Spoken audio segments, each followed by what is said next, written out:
জননীং শারদাং দেবীং রামকৃষ্ণং জগদ্গুরুং পাদপদ্মে ত্বয়োশ্রিত্वा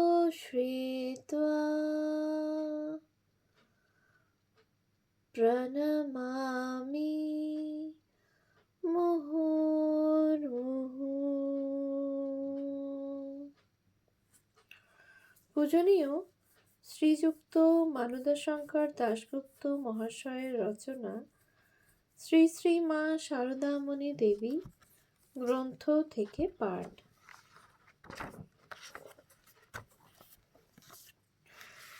পৃষ্ঠা সংখ্যা 403। মহাপ্রয়াণ 2। আমরা দেখিয়াছি মা রাধুকে অবলম্বন করিয়াই তাহার জীবন রক্ষা করিতে সমর্থ হইয়াছিলেন, কিন্তু তাহার এই শেষ অসুখের সময়ে তাহার উপর হইতে তাহার মন উঠিয়া গেল। এই ব্যাপারটির বর্ণনা অনেকে অনেকভাবে দিয়াছেন এবং তাহার সব আলোচনা করিলে বোঝা যায় যে ইহা খুব ধীরে ধীরে সংঘটিত হইয়াছিল এবং পরিশেষে অবস্থা এমন হয় যে রাধুর ছায়াও মা আর সহ্য করিতে পারিতেন না। উপরে একটি পুরাতন স্ত্রী ভক্তের যে বিবরণ আমরা লক্ষ্য করিয়া আসিয়াছি তাহা হইতে জানা যায় যে 11ই চৈত্র, 17ই চৈত্র এবং 1 বৈশাখ তারিখেও মা রাধুর উপর গভীর মমতা প্রকাশ করিয়াছেন।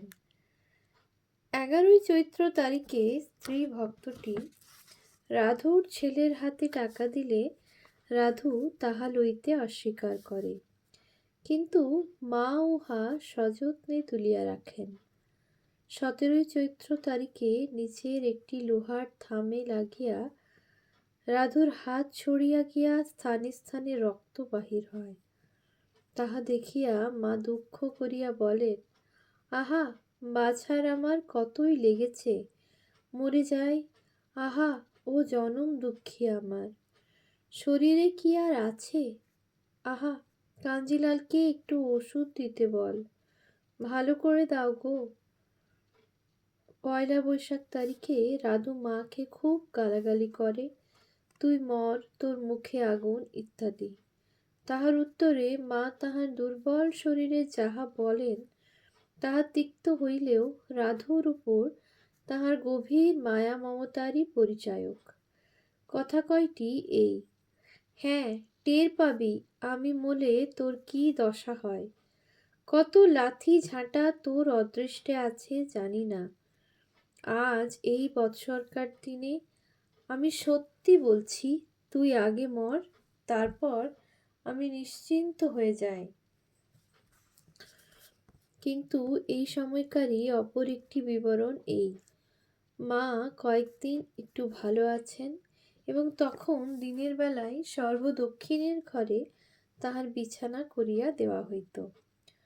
ওই নির্জন ঘরটিতে একদিন সকালবেলায় একটি ত্যাগী ছেলে মাকে দর্শন করিতে আসিয়া বলেন, মা, আপনার এত দুর্বল শরীর কখনো দেখিনি। তাহাতে মা বলেন, হ্যাঁ বাবা, দুর্বল খুব হয়েছে। মনে হয় এই শরীর দিয়ে ঠাকুরের যা করাবার ছিল শেষ হয়েছে। এখন মনটা সর্বদা তাঁকে চায়, অন্য কিছু আর ভালো লাগে না। এই দেখো না, রাধুকে এত ভালোবাসতুম, ওর সুখ স্বচ্ছন্দতার জন্যে কত করেছি, এখন ভাব ঠিক উল্টে গেছে। ওর সামনে এলে বেজার বোধ হয়, মনে হয় ও কেন সামনে এসে আমার মনটাকে নিচে নামাবার চেষ্টা করছে। উল্লিখিত বিবরণ দুইটি হইতে বোঝা যায় যে মার মনে এইরূপ একটি ভাব এই কালেই আসিতে আরম্ভ করে, কিন্তু এই সময়ে তাহা কেহ তাহার বাহ্য আচরণ হইতে জানিতে বা বুঝিতে পারেন নাই। ইহার পরের বিবরণ মার কয়েকটি সেবক সেবিকা দিয়াছেন।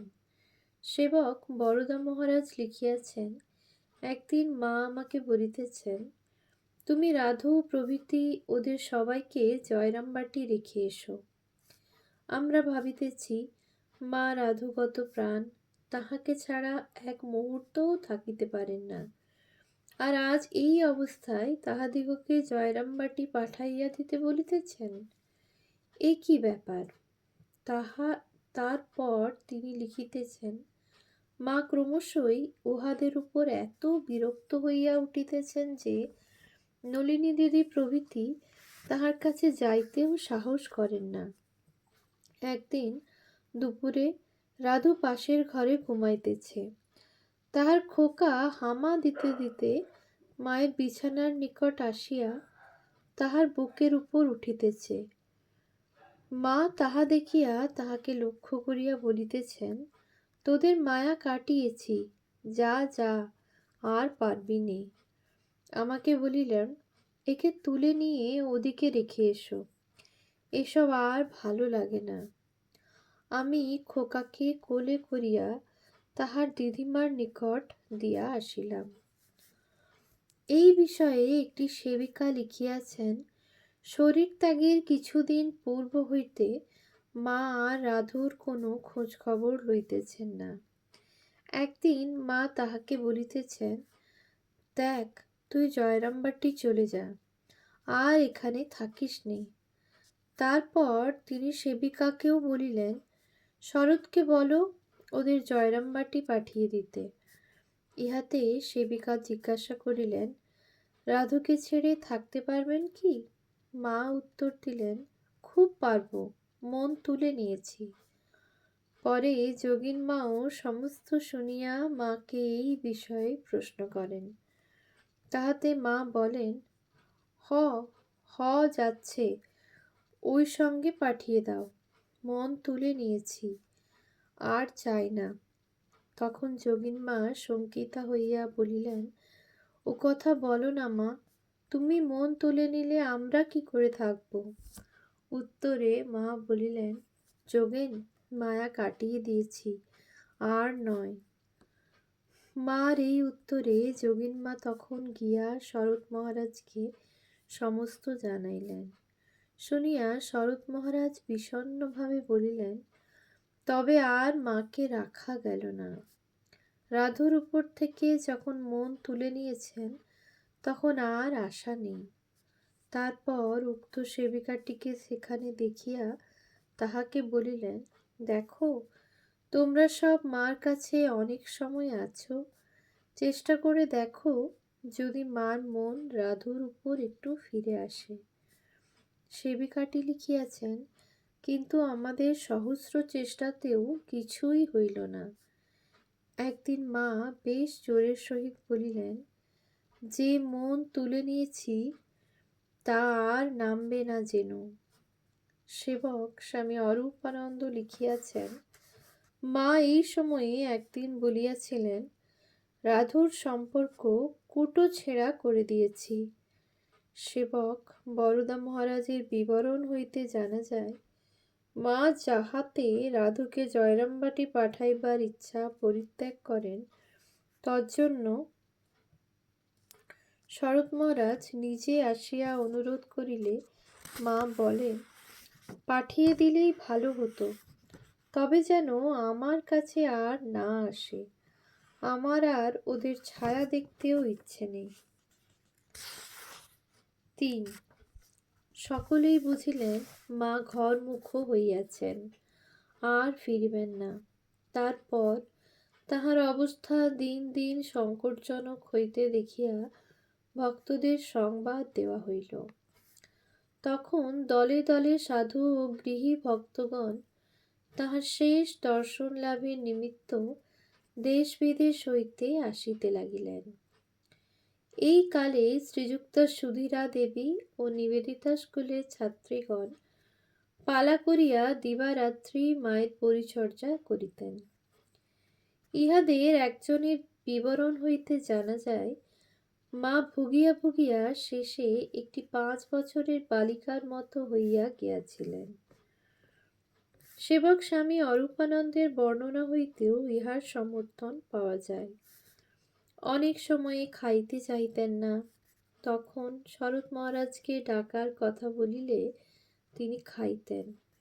কিন্তু দেহ রক্ষার অল্প কিছুদিন পূর্বে একদিন রাত্রি 12টার সময় উক্ত সেবিকাটি খাওয়াইতে আসিয়া ওইভাবে শরৎ মহারাজের নাম করিতেই মা বলেন, ডাক শরৎকে, আমি তোর হাতে খাব না। খবর পাইয়া শরৎ মহারাজ আসিলেন। মা তাহাকে বলিলেন, একটু হাত বুলিয়ে দাও তো বাবা। তারপর তাহার হাত দুখানি ধরিয়া পুনরায় বলিলেন, দেখো না বাবা, এরা আমাকে কত বিরক্ত করছে। খালি খাও খাও এদের রব, আর জানে খালি বগলে কাঠি দিতে। তুমি ওকে বলে দাও যেন বিরক্ত না করে। শুনিয়া শরৎ মহারাজ বলিলেন, না মা, ওরা আর আপনাকে বিরক্ত করবে না।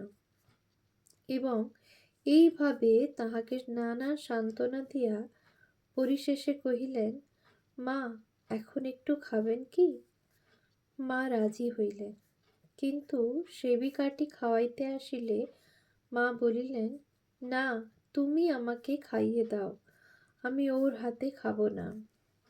এইভাবে মা সেদিন শরৎ মহারাজের হাতে খাইয়া তাহার অন্তরের গোপন ক্ষত মুছিয়া দিলেন। তারপর বলিলেন, দেখো তো বাছাকে এই রাতে কত কষ্ট দিলে। যাও বাবা, শোও গিয়ে, বলিয়া তাহার গায়ে হাত বুলাইয়া দিলেন। ইহার পরের কথা খুবই সংক্ষিপ্ত। দেহ রক্ষার 5 দিন পূর্বে অন্নপূর্ণার মা নামে একটি পুরাতন স্ত্রী ভক্ত মাকে দেখিতে আসেন। তখন ভিতরে যাওয়া নিষেধ বলিয়া তিনি দরজার পাশেই বসিয়াছিলেন। হঠাৎ পাশ ফিরিয়া মা তাহাকে দেখিতে পাইয়া হাত ইশারা করিয়া ডাকিলেন। ভক্তটি প্রণাম করিয়া কাঁদিয়া বলিলেন, মা, আমাদের কি হবে? মা তাহাকে অভয় দিয়া ধীরে ধীরে ক্ষীণ কণ্ঠে বলিলেন, ভয় কি? তুমি ঠাকুরকে দেখেছ, তোমার আবার ভয় কি? তারপর তিনি পুনরায় ক্ষীণ স্বরে থামিয়া থামিয়া কহিলেন, তবে একটি কথা বলি, যদি শান্তি চাও মা, কারো দোষ দেখো না, দোষ দেখবে নিজের। জগৎকে আপনার করে নিতে শেখো। কেউ পর নয় মা, জগৎ তোমার। জগতের হিতার্থে ইহাই তাহার শ্রীমুখোচ্চারিত শেষ বাণী। ইহার পর দেহরক্ষার 2-3 দিন পূর্বে মা শরৎ মহারাজকে ডাকাইয়া আনিয়া বলিলেন, শরৎ, আমি চললুম, যোগেন, গোলাপ এরা সব রইল, দেখো, বলিয়া তাহার শেষ কর্তব্য সম্পাদন করিলেন। তারপর ধীরে ধীরে আসিল শেষের দিনটি, 1327 সালের 4 শ্রাবণ মঙ্গলবার, ইংরাজি 1920 20 জুলাই। সেদিন প্রভাত হইতেই মঠ ও নানা স্থান হইতে দলে দলে সাধু ও গৃহী ভক্তগণ উদ্বোধনের বাড়িতে আসিতে লাগিলেন। বহু লোক সমবেত হইলেন। সকলের মুখেই উদ্বেগের চিহ্ন, কিন্তু বাড়িটি নীরব, কোথাও কোনো শব্দ নাই। নীরবে যে যাহার কাজ করিয়া যাইতেছেন। ধীরে ধীরে দিন গড়াইয়া গেল, রাত্রি আসিল। রাত্রি বাড়িবার সঙ্গে সঙ্গে মা যেন স্থির হইয়া আসিতে লাগিলেন। রাত্রি 1টার সময় তাহাকে নাম শুনানো আরম্ভ হইল এবং 1:30টার সময় তিনি মহা সমাধি যোগে স্থূল দেহ পরিত্যাগ করিলেন।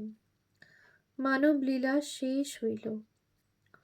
পরদিন বেলা প্রায় 10:30টার সময় পূজনীয় শরৎ মহারাজ মার প্রাণহীন পরিত্যক্ত দেহ লইয়া বরাহনগরের পথে মঠে যাত্রা করিলেন।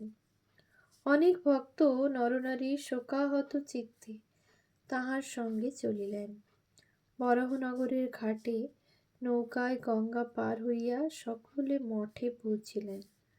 ক্রমে আরও অনেক ভক্ত নানা পথে সেখানে আসিয়া তাহাদের সহিত মিলিত হইলেন।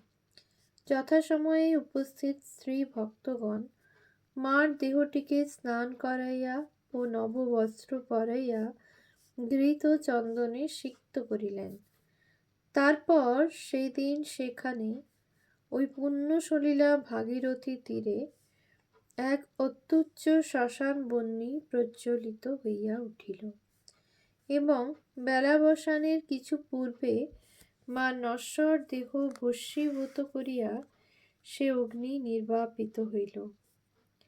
তখন এক পশলা বৃষ্টি আসিয়া স্থানটিকে ধৌত ও শীতল করিয়া গেল। সন্ধ্যার সময় শরৎ মহারাজ নিস্তব্ধ হৃদয়ে উদ্বোধনের সকলকে লইয়া কলকাতায় ফিরিয়া আসিলেন। ওম শান্তি শান্তি শান্তি। হরিঃ ওম তৎসৎ। শ্রীরামকৃষ্ণার্পণমস্তু।